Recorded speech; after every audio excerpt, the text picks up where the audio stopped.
Hi, I'm Peter Coroneos. On behalf of the Cybersecurity Advisors Network, I'd like to welcome you all to this exciting session on space, satellites, and cybersecurity. I thought we'd start with a little bit of a historical clip just to set the tone for tonight's discussion, and then we're going to lead into our panelists. I don't think that I deserved an F. Do you? You can go to jail for that. Only if you're over 18. This computer company is coming out with these amazing new games in a couple of months. But I want to play those games. Wow. What? You got something. He found the right code word to play the game. We're in. But it was the wrong computer. Shall we play a game? How can I ask you that? How about global thermonuclear war? Fine. All right.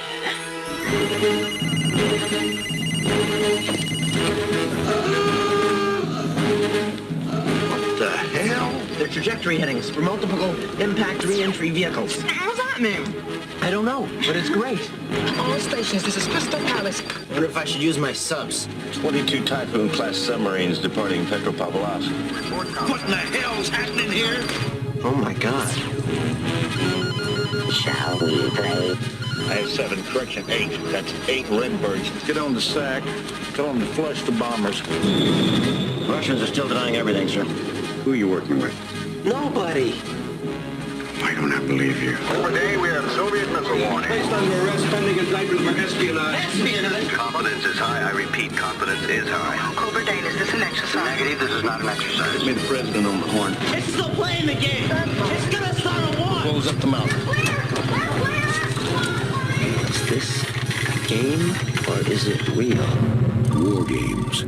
Playing soon. At a theater near you. That little clip was from 1983 from the Hollywood production known as War Games. So I'm going to introduce our speakers first of all, and then I'm going to get some initial feedback on that video clip and to what extent we feel that that is an accurate representation or even comes close to the kind of situation that we face now in 38 years after that was made in now in 2021. So starting from the left-hand side on my screen, I've got Edward Farrell. Edward is a member of the Cybersecurity Advisors Network based here in Australia and a technical expert with a long history in cybersecurity, IT security. And so Ed's going to give us his take on things from a technical / sort of attacker kind of standpoint, and maybe even some defensive insights there. And then we have Dr. Samuli Haataja from the Griffith University. And Samuli is an expert in cyber law, has written extensively in this area, and also has written a book recently, which was called The Cyber Attacks and International Law on the Use of Force, The Turn to Information Ethics. So we're very much looking forward to your inputs tonight, Samuli, on those aspects of the problem that we're looking at. And finally, last but by certainly no means least, Professor Stephen Freeland. Stephen is a very highly acclaimed international authority on many things, but international law and particularly space law. He has a very esteemed CV. It was all I could do to condense it down to 400 words without it losing any impact. But he now sits on a 5-year working group as part of the United Nations Committee on the Peaceful Uses of Outer Space, as vice chair of that working group on the exploration, exploitation and utilization of space resources. So we've got an amazing lineup, and Stephen will be sharing in particular his perspectives in terms of formation of international norms, what international law and indeed space law has to say about the prospect of cyber attacks, and if there's any hope for us to try and regulate this at a legal / I guess treaty level. But Stephen, you'll be the one that will be elucidating that area. But let me start with Ed. Ed, you watched the clip along with the rest of us. What was your take on, firstly, the insight that those producers had back in 1983 to even come up with a concept like a teenager hacking what was in fact military infrastructure. And then to the more relevant point, how realistic is that now in 2021? It's interesting you talked about it being insights. It was actually a real world activity which I'll share amongst the CyAN network a little bit later that had actually informed a lot of those events, albeit with a bit of creative license from Hollywood. And funnily enough, the very same movie also translated into Ronald Reagan back in the early 80s, trying to work out, hey, is this actually something that can be done against us? But I would even say we probably want to go back even further in time to 1907, when Marconi was trying to demo his wireless technology to a few interested folks in London at the time. And a magician by the name of Neville Maskelyne decided to have fun with Marconi's wireless set by injecting his own transmissions, shall we say. And this was still Marconi saying, hey, look, it's actually quite secure. And yet, the events of World War I, World War II, and even modern day have suggested otherwise. So if we come back and define the environment, and we try and conceive what we're actually looking at here, when we talk about cybersecurity and space, well, let's have a look at what's happening. So I did actually prepare this demo previously. So if we were to take this as Earth and this wire here as our as a radio communication from a ground station up to a satellite station, this is pretty much what we're talking about here. So, all right, there we go. Hang on, my satellite is coming out of space. There it is. Yeah. So if we have our satellite communicating to our ground station to and from, this is pretty much a wireless communication. And this is kind of what I've taken interest in from my background with the Australian Defence Force Academy of, okay, well, what can we do from a wireless standpoint instead of pointing our antennas around the ground? Can we start pointing them out in space? So we have that communication to and from. So this is a little pie in the sky unit, which is designed to go up a little bit higher into Earth's atmosphere. But you think about a small piece of technology such as this. Some of the things I have on board this little small computer is GPS, altimeter, and a couple comes back down to Earth. Now, if we broaden that and we think about, okay, what's in that environment in space? Well, we've got GPS, which is used for a lot of things around navigation and time.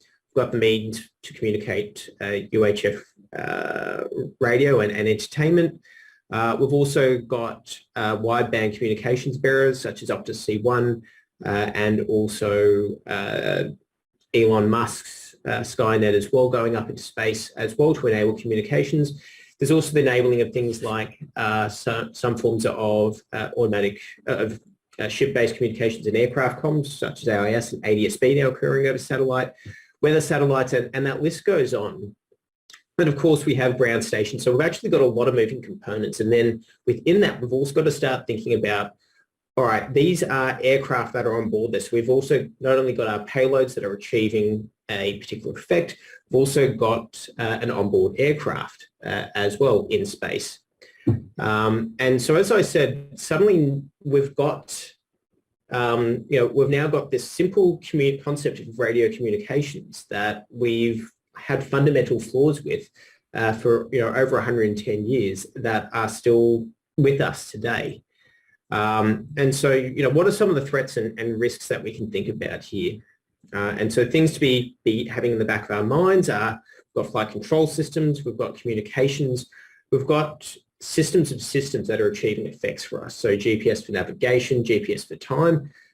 If we have a failure in time on, say, an authentication server, does that impact our ability to authenticate or even trust authentication processes? And then even just outside of that, we have other considerations to be thinking about as well. So we're talking about flight control systems. If there's a collision as a result of a failure of one of those systems, do we get a Kessler effect where we have a cascading set of collisions? And then do we trust what's happening up in space as well? So it's a lot to start layering on top for everyone to be thinking about, but I think it's probably just one of those complexity items that I'm sure my fellow panelists will go through as well of. We've got a lot of moving parts to this, a lot of complexity, and yet a lot of volatility.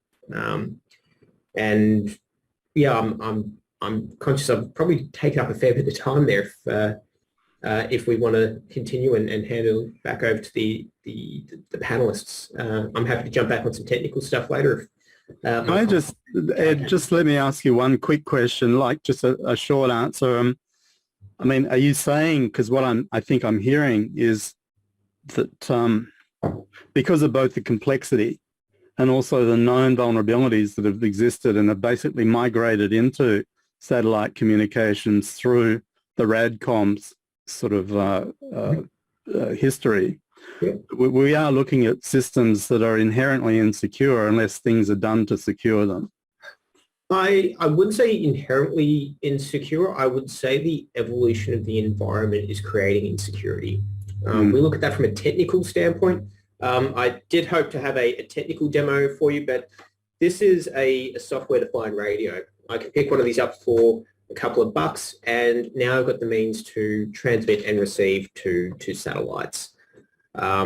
So we've now gone from cases where we had in the 1970s where only NASA could gain access to space to the ISEE-3 reboot, which is a side project. I'd recommend everyone look at it from a non-security standpoint, but something to have in the back of your mind there is that suddenly the effects of NASA from the 1970s could be taken by a couple of very smart people and put into a simple laptop and a software-defined radio to start to get an old NASA satellite into geostationary orbit around Earth.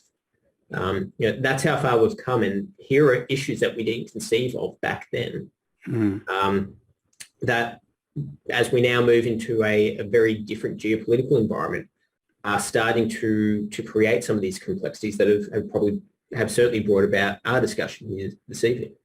So with this is my last question to you, and we'll move on, but with the democratization, as it were, of the technology by which satellites can be accessed, what could you actually do with that device that you've just shown us there, Ed? What's that capable of doing? So very simple activities, things as simple as jamming. So can we deny communications and deny availability? Can we transmit to satellites and coerce a behavior that's not in their best interest? But also and therefore undermine integrity. Can we also receive, which there's been some really good activities in that space of can you receive communications and decrypt? Right. So there was a really good piece of research that was presented at the Chaos Communications Congress about decoding Iridium communications. And once again, I'll bring up the Apple. I mean, that's very much a simple case of we've got, say, up here where we have our satellite. If we can still be anywhere in that spot beam of that satellite, can we still receive the downlink and therefore conduct a case of interception there? And if the spot beam's wide enough, yeah, definitely. So with just some simple technology that's rarely available, that's achievable. But I guess I'll also throw in another one before I hand over to my colleagues. Is you mentioned democratization, and I think this is something that we also overlook from the case of countries that will not be named that have very authoritative and controlling processes around who's allowed to access the internet.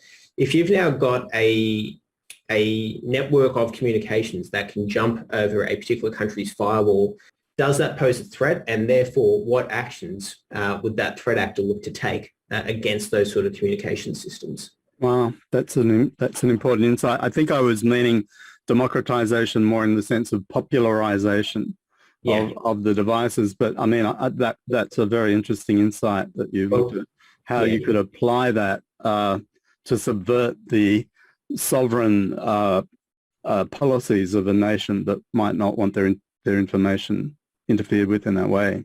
Yeah, correct. Yeah, I'd say democratization of hardware, but also knowledge as well. And, 20 or 30 years of radio communications and cybersecurity research associated with that, has seen us go from academic environments to researcher environments down to now, script kiddies being able to perform certain activities. Simple case in point, some of the POCSAG research I had done 10 years ago, kids were then, in the last couple of years, were taking those same processes and doing things that they probably shouldn't have been doing with them. So, interesting idea of democratization and easy access. Right. Well, that seems to be part of the story of cybersecurity, doesn't it? So, look, let's move on to Samuli now. Samuli, can we see you back on camera, please? Yeah, I'm here. There he is. Okay. So, listen, you've heard what Ed said. You've seen the clip. You're coming at this from a different perspective around the sort of legal and regulatory standpoint. What things jump out at you as you hear what Ed's saying here about some of those issues? Yeah, thanks, Peter, and thanks, Ed, for that, I guess, high-tech tech demo that you had. So I guess some of the things that Ed was discussing, as well as were perhaps highlighted in the War Games clip we saw earlier. I mean, that was science fiction from the 1980s, but it still highlights some of the concerns that continue to be real today. So first, I mean, we talk about state activities in the cyber context generally. As Ed was talking about, our digital interconnectedness really creates vulnerabilities, and this has enabled states and other state-sponsored actors to then engage in a range of malicious cyber activities, really. What we're seeing really is everything from election interference to ransomware. We're seeing these state-sponsored cyber threats, states using cyber means to engage in malicious activities in pursuit of their interests. A classic example, for instance, Stuxnet. Yes, it's 12 years old, but still shows how there you had the US and Israel really trying to limit the proliferation of nuclear weapons technologies, means, or the WannaCry ransomware, which is understood to have been used by North Korea in an effort to circumvent UN Council sanctions and sort of raise funds for the government. Or other more recent examples of, let's say, the US, Russia, who are reportedly obtaining unauthorized access to each other's critical infrastructure, defending forward, like the US calls it. So really the proliferation of these digital technologies has increased the vulnerabilities of states, and it's also made possible for states to engage in new forms of activities. The second one, I guess, is this idea of anonymity. So, the internet, the makeup of the internet really fosters anonymity. You might be familiar with the classic New Yorker cartoon, how it said something like, no one on the internet knows you're a dog. I think the War Games equivalent was more of a sort of Turing test situation where, he didn't realize that he was interacting with this evil AI. But the point for our purpose is that it can be really difficult to determine who's responsible for a particular cybersecurity incident, particularly where there's nation states involved. And this is something that's really important from a legal perspective, because even if you can pinpoint the physical location of the computers used in a cyber operation, for example, as well as the human beings behind those computers, it can be still difficult to then attribute that conduct back to the nation state. Increasingly, what we are seeing is states coming out publicly. Australia, for instance, has done so recently, attributing particular cyber incidents to other states. So WannaCry was one example where Australia was among those states that came out and publicly blamed North Korea. So I guess it's a positive trend. We've got states sort of calling out each other's behaviour and seeking to push, norms of responsible behaviour in this context. And this really leads to, my third point, which is what is acceptable and unacceptable behaviour in cyber context, particularly under international law. Espionage, for instance, which is mentioned there in that trailer, generally this is something that's considered acceptable and therefore tolerated under international law. But let's say then other activities like causing physical effects, like an explosion through cyber means, for instance, at, let's say, a nuclear facility, these sort of things at that extreme are clearly unacceptable. So states internationally have at least agreed that certain types of cyber activities are off limits, and would be in violation of international law. But the problem really is that while states not only agree to that on a general level, there still continues to be debate about some of the specifics. So you might have heard this expression of the grey zones of uncertainty, where the law is uncertain, and therefore you have states engaging in a range of activities in that space. A good example from recent years, again, is the Russian interference in the 2016 US presidential election. So that was never really labelled as a violation of international law, at least by the United States. For instance, the Obama administration categorized as more of a violation of international norms of behaviour. And most international lawyers would also agree that it sort of fell short what would be a violation of what's called the non-intervention principle. And yeah, it nicely illustrates how states can engage in these sort of unfriendly and malicious activities in these grey zones of the law without necessarily violating the law. Yeah. Great. Well, listen, that really sort of creates more fodder for discussion now that we've got some nice interaction between what you and Ed have said. I particularly picked up on your point on attribution. Clearly, you know, historically, it's the capacity to attribute that has formed a brake on errant behaviour. And you know, the establishment of norms is only as good as your ability to enforce those norms. And without attribution, that becomes problematic.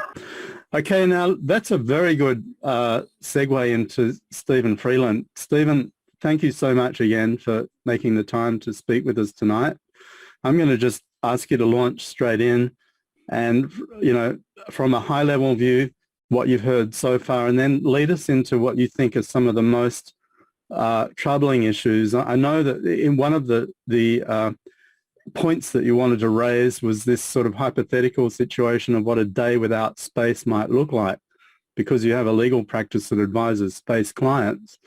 Tell us a little bit, when you're through with the sort of high-level international sort of norm piece, lead us back into a discussion on what we would be facing with major outages of the kind of communications technology that we've been talking about. Thanks, Peter. Hi, everybody. I hope everybody's well, and thank you, Peter and CyAN, for the invitation. It's a pleasure to be here, and thank you, Ed and Samuli, for such fantastic insights. Given the nature of the theme of this talk, I mean, one of the messages that I think is important is cyber and space are both essential elements of the critical infrastructure of virtually any country. And if we're looking at it from an Australian perspective, absolutely from an Australian perspective. So they're both critical elements. What is, and most people accept that, although in my work with government, I, for a long time, had difficulties getting the relevant minister, who was quite happy to talk about what Australia is doing to protect itself from a cyberspace perspective. I kept on pushing ministers to say, add the word space in the same sentence. And there was this reluctance. I think that's changing now, that reluctance to understand that they're both critical elements, but they both live in the same ecosystem. And so if a lot of our cyber infrastructure is dependent upon space technology, and as Ed and the clip shows, it works both ways. And so a compromise, an interference of one of them will in fact affect both of them. But looking at space in itself, from a legal perspective, there are some unique facets about space that differentiate it from cyber. We actually have a treaty regime, an international law regime that sort of gives us some principles about how it works. We don't have the same specific sort of regime for cyber activities. We have general principles of international law that Samuli referred to, but nothing more specific. And I think that's a failing for cyber, but it's also a difficulty into trying to understand the concepts. But the way space is directed is that we have technologies that you and I use every day, 20 or 30 or 40 times a day without even thinking about it. Space is critical for all aspects of our society. Ed mentioned some of them about transport and communications and financial transactions, but the list goes on and on and on and on.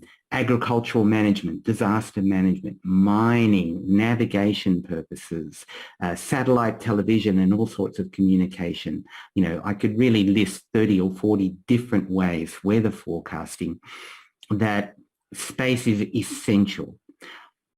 At the same time, space is used for all of these civil purposes. It's also an important element in national security and military activities. So all of these incredible technologies that you and I use every day were developed initially with purely military eyes, and then and continue to be used for military purposes. But then, of course, the commercial aspects of it were spun out. So you and I, as consumers, buy more and more in this stuff. And in fact, space is this incredibly multi-billion dollar commercial industry that's growing at 3 or 4 or 5 times the global economy. So there's a whole range of vested interests in the commercial sector that want to make sure that it's not compromised.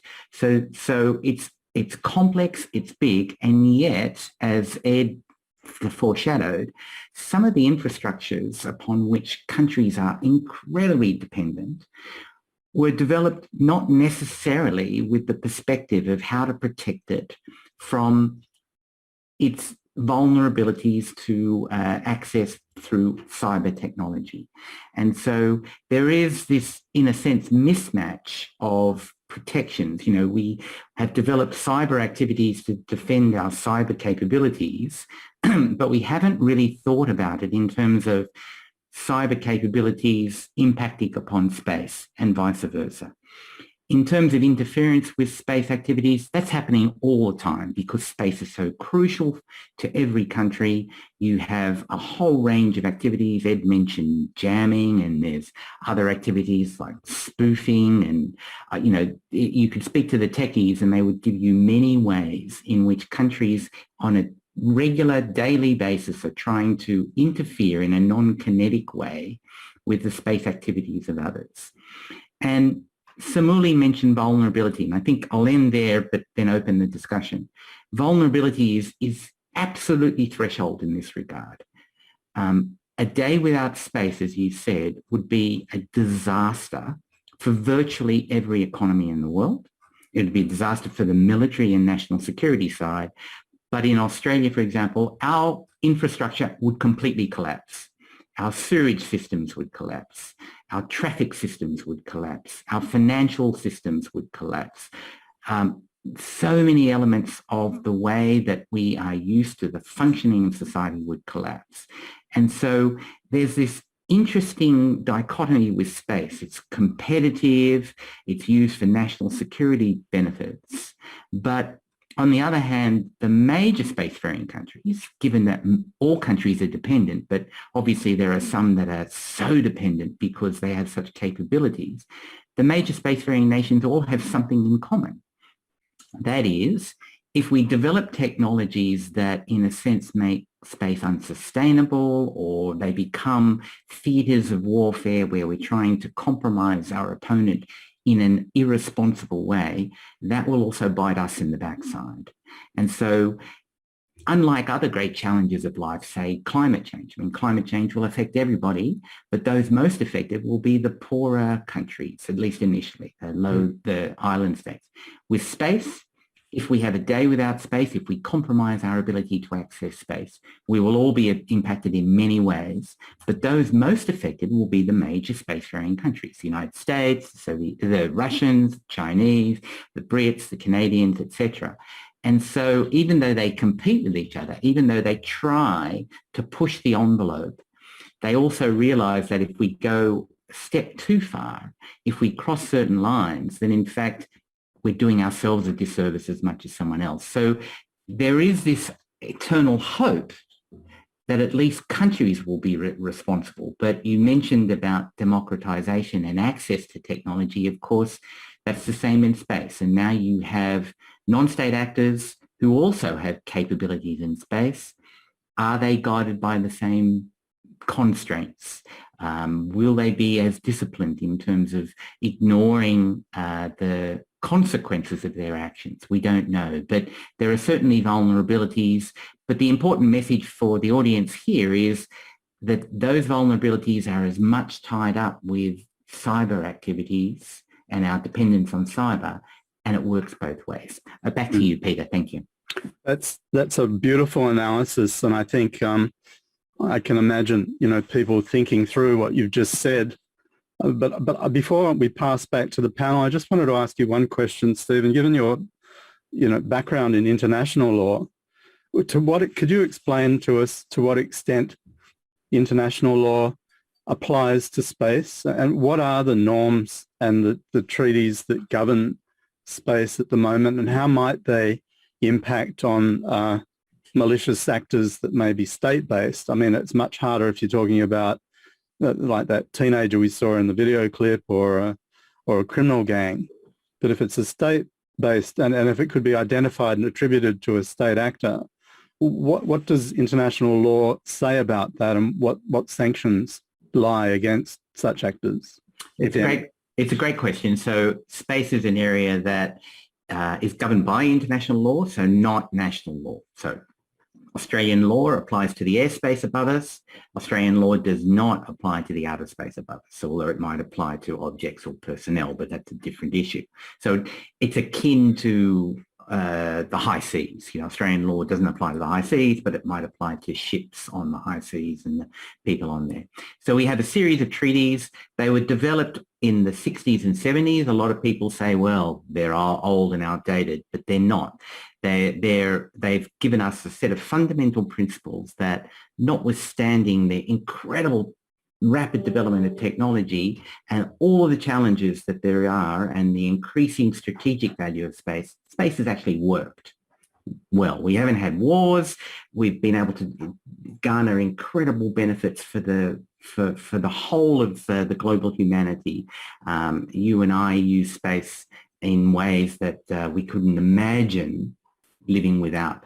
So we have a treaty regime. The fundamental principles are around notions of peaceful purposes, yet the dichotomy is that the technologies were developed in a Cold War situation with military eyes. So, at one and the same time, we talk about cooperation and peaceful purposes and taking due regard of the rights of others.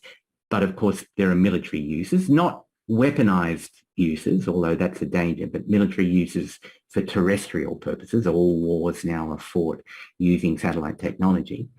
There are other principles where countries take responsibility. So you talked about attribution. Countries take responsibility for the operations of satellites, even if those satellites are operated by private actors. So a private actor, it's a very broad attribution. A private actor has a satellite that's launched. Let's say it's Peter, you have a satellite launched into space. You do something wrong, or it crashes into somebody or whatever. Assuming you're an Australian national, Australia would be on the hook, both from a responsibility viewpoint and perhaps also from a liability compensation viewpoint. So these laws were put together in a different era, but they work quite well. That said, technology has raced ahead. Clearly, we need to adhere to those principles, but augment them with more specifics about some of the things we can do now that were not even in the contemplation of those when the treaties were put together. I hope that's helpful. Thanks, Peter. Very helpful indeed. Thank you, Stephen. I think at this point, we'll move back to Samuli just to respond to what Stephen's just told us. And then I'd like to circle back to Ed to just pick up another couple of insights, maybe at the technical level, maybe some scenarios that Ed might play out for us. And then we could probably then open it up for some questions. So Samuli, your recent book on the turn to information ethics, cyber attacks and international law and the use of force, what parallels do you see listening to Stephen and Ed that might, come into play through the international legal system and the way in which cyber behaviour is being governed? And what relevance do you think any of those things have for what we're talking about here tonight? Thanks, Peter. So, I mean, one of the key parallels perhaps is this question of to what extent does or is there international law that applies activities in this conduct?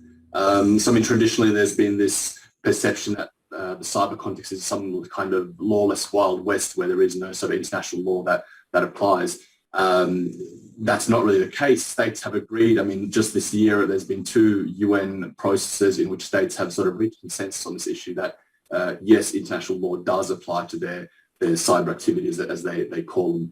But like I mentioned earlier, though, there's still debate about the specifics. So there's a number of principles that might be subject to interpretation or contested about, exactly how they apply.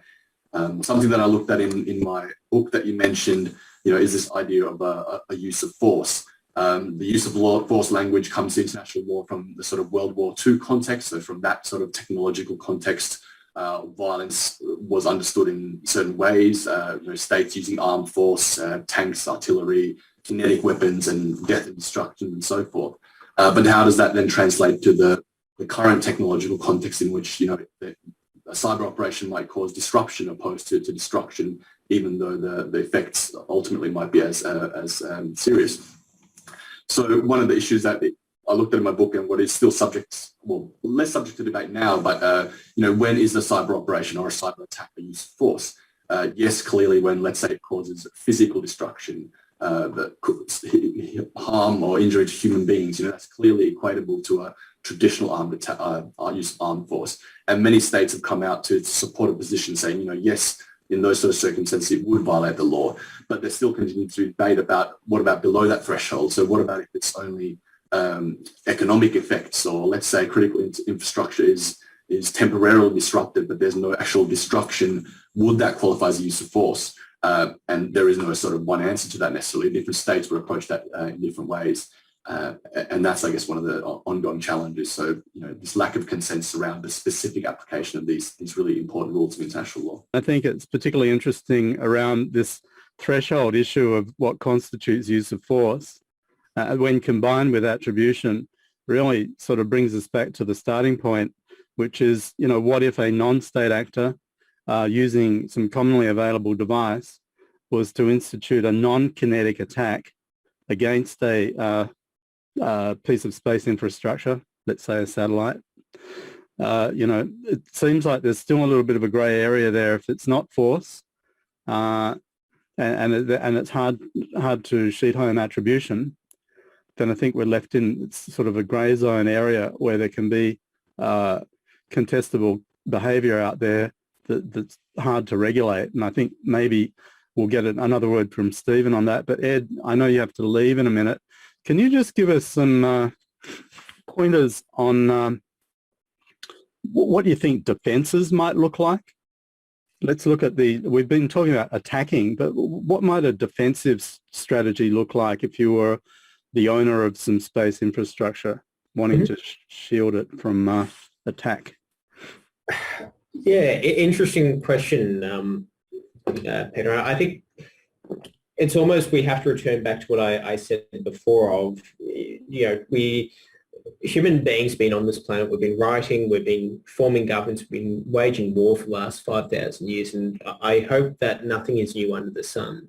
And so if we come back to, you heard me mention before about 1907 and this idea of us being a little bit uncertain around radio and its impact and influence, which we then saw translate into World War I and World War II, of which we saw the value of encryption when done right as a means of protecting confidentiality and integrity of our communications and building out that trust. And we now do see that in certain GPS systems that require encryption in order to interact with them. And so, if we're looking at technical measures, that's certainly a start. And then we have increase in power, but also redundancy and resiliency in these systems and in terms of our total system as well of, what does that look like? So, can we sustain communications through alternate means, whether that's HF or fixed line communications? Can we have our onboard flight control systems, if we have access denied, can they react appropriately in space? Or, will we see a completely different mechanism of how we engage with them physically change? So, will this turn into control of space-based effects from space because ground stations are no longer able to communicate? Or do we have the smarts on board to think for us? And so I think there's going to be a lot of complexity in that space over the next 30 to 40 years around technical defences. In terms of detecting when a threat is realised, I think that's going to be another important an important role as well. And if that becomes either a military effect or even a civil effect, what role does that have to play? But I think also some of the discussion on war, I think, will be really, really awesome as that technical stuff on the ground starts to build up, because, I think another thing we are seeing, especially in warfare, is we are seeing, we've already seen it in cyberspace and we'll see it in space, a challenge to the Westphalian concept of war and only nation states engaging in war. We've already seen that in Eastern Europe and even to a certain extent here in our own backyard. So I think there's technical defences, but they only go so far. I think there's going to be accepted norms with how we interact, and I think the techie in me that is looking at an elephant under a microscope almost needs to defer to my colleagues who can tell me it's an elephant. What does that look like? So I think it's going to be interesting in the space for the next few years. Great. Well, I feel like we picked a good topical issue to talk about, but I think maybe it's a good time now to invite some of our participants to post some questions into the chat. We've had one from Ben Jones already asking the panel around the issue of the private entry into space through the some of the billionaires that are now establishing themselves as would be space protagonists. Stephen, I think it was you that was said that if they're citizens of a jurisdiction that is subject to a treaty, then they would be bound by the laws of that jurisdiction. Was that a correct interpretation of what you said? Or well, in fact, every person is bound by the laws of the country of the jurisdiction that they're under. But most of the spacefaring nations, and certainly the United States, if we're talking about Bezos and Musk, is a party to the main treaties. Under those treaties, the United States, but like Australia, has obligations to ensure. So the treaties obviously just bind the countries, but as part of that, the United States has an obligation to ensure that the activities of private entities don't diverge from the fundamental principles of the treaties.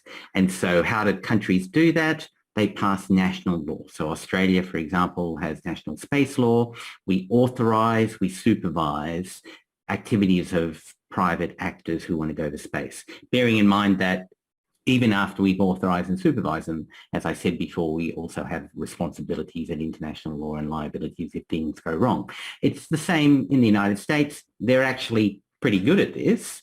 Obviously, the United States, like Australia, our space agency has said we want to encourage industry. So obviously the United States is the same, because they see industry as having the smarts to develop the technologies which will allow the United States, in their case, to develop and leap ahead further, both militarily, but then also with spin-offs on the commerce. So countries encourage entrepreneurship, they encourage private industry, but they have responsibilities. And so, I think we can get a bit carried away with billionaires in space. That is only one tiny, tiny part, but high profile and good media coverage and everybody likes reading about it. But it's only one really tiny part of what is going on in space. and the sorts of activities. So we shouldn't, I don't think, get too carried away, but it is a responsibility of the United States to manage, SpaceX, to manage Blue Origin, whatever. And, if they don't, then, they are responsible for that. Likewise in Australia. But they're just one small part of a much broader picture. If I can just touch on the defence issue, because it is relevant for space, very relevant. So I mentioned that an underlying principle for space was peaceful purposes. We can have a debate all day about what that means, but many people thought that meant you could not engage in any military activities in space. But yet, as I said, right from the beginning, you could. And so right from the beginning, countries did. And so they developed this understanding that peaceful purposes meant you could engage in military as long as they weren't aggressive military activities. So, using the basketball vernacular, you have to go for defense, right? But what is a defensive space capability? Because one, you can't, when a rocket is on the ground, you don't know whether it's a missile or a civil rocket. You can only tell once it's taken off. And once it's in space, you don't know exactly what it might be used for. So it's very difficult to say things are purely defensive assets in space as opposed to quote unquote weapons or aggressive. And that's the difficulty. And we're hearing more and more now about various countries saying we need to defend our assets in space. We need to create maybe exclusion zones. That goes against the very, very underlying premise of space, which is that you can't appropriate it. You can't exclude. There's free access for everybody as long as they do it according to the rules. And so we're beginning to see clashes now through this idea that we've got to defend our assets in space and we should do it in any way, shape or form that we can. Back to you, Peter. Great. Again, a very comprehensive answer, and thank you, Stephen. I saw that Ed wanted to have some input onto that question as well. Ed, what was your contribution to that?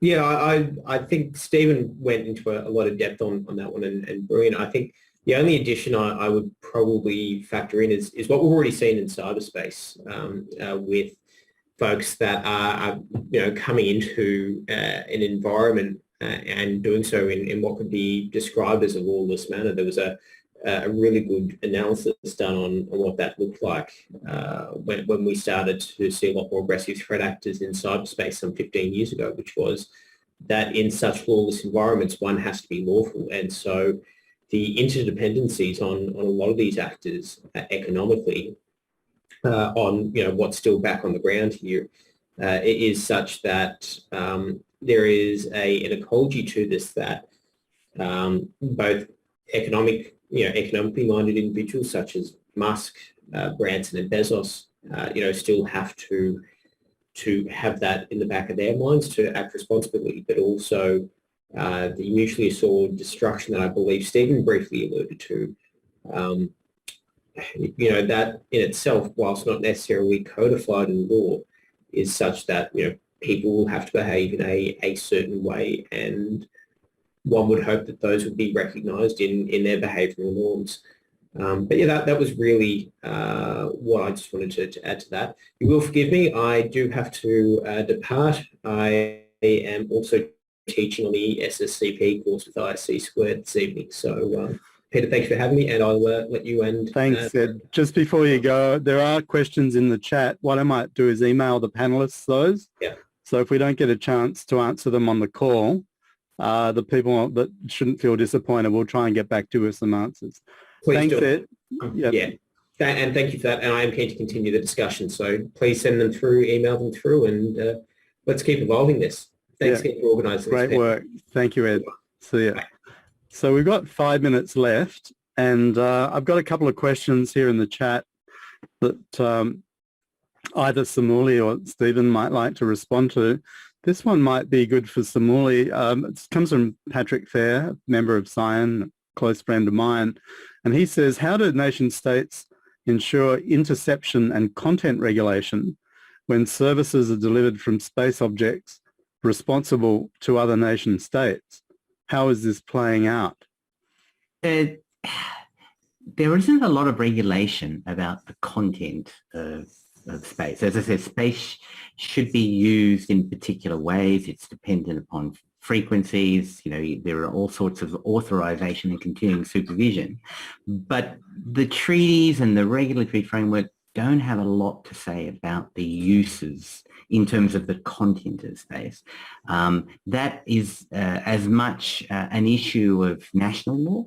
But, Ed was talking before, and you were talking before, Peter, about countries feeling that technology infringes on their sovereignty. And this happened not so much now, but certainly in the relatively early days of space technology, when only a relatively small number of countries had access to the technology, and they were able to, for example, beam in television programming into countries, let's say, like Iran, or China, where there were millions of people that had illegal satellite dishes, were able to pick up information that may be contrary to, let's say, the moral values or the laws of those particular countries.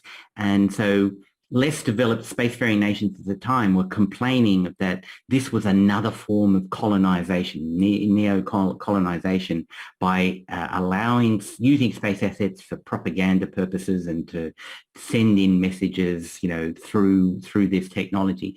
It's changed a bit now because more and more countries have capabilities, but it's still fair to say that space is used for a whole range of purposes. And human rights people say we all have a right to information, but is there any surprise for us that Twitter and Facebook and Google and Amazon and Apple are all now heavily engaged in space technology as to add to their own terrestrial capabilities? And we're all having questions about at least some of the contents of some of those platforms. So if they access space and utilize that, that will give them greater possibilities to allow for information to be disseminated, and that might be information that perhaps isn't necessarily entirely accurate. I'll leave it at that. Thank you.